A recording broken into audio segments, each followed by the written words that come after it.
হিসেবে কর্মরত থাকাকালীন অর্থ আত্মসাতের অভিযোগে দুর্নীতি দমন কমিশন 18/1/2024 তারিখে মাননীয় আদালতে চার্জশিট দাখিল করেন।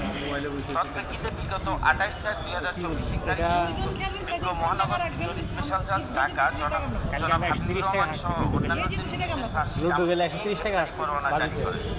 পিটিশনার জনাব আক্তার উদ্দিন খলিফা স্ট্যান্ডার্ড ব্যাংক লিমিটেডের একজন গ্রাহক। তিনি তাহার স্বার্থ রক্ষা এবং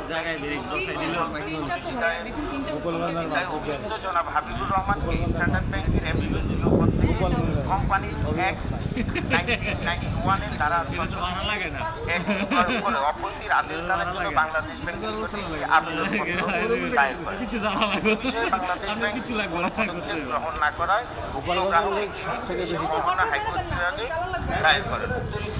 শুনানি মাননীয় বিচারপতি জনাব জাফর আহমেদ এবং মাননীয় বিচারপতি জনাব সর্দার মোহাম্মদ রাশেদ জাহাঙ্গীর সমন্বয়ে গঠিত পিটিশনার কর্তৃক দাখিল আবেদন অনুযায়ী জনাব হাবিবুর রহমানকে স্ট্যান্ডার্ড ব্যাংক লিমিটেড দেওয়ার জন্য বাংলাদেশ ব্যাংকের বরাবর দাখিল আবেদনপত্রটি পরবর্তী 60 দিনের মধ্যে মীমাংসা করে দেওয়ার জন্য নির্দেশনা প্রদান করে। তার বিরুদ্ধে অর্থ আত্মসাৎ এবং সুদের টাকা না দিয়ে মার্কেন্টাইল ব্যাংকে কর্মরত থাকা এবিপি হিসেবে কর্মরত থাকাকালীন ব্যাংকের অর্থ আত্মসাৎ করেছে।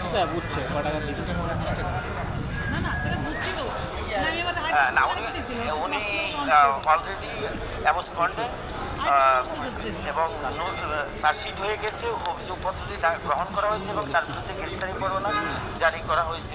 নৈতিকভাবে উনি ওই পদে থাকতে পারেন না, সেজন্য উক্ত গ্রাহকটি একটি আবেদনপত্র বাংলাদেশ ব্যাংকে দায়ের করেছেন তাকে উক্ত পদ থেকে অব্যাহতি দেওয়ার জন্য।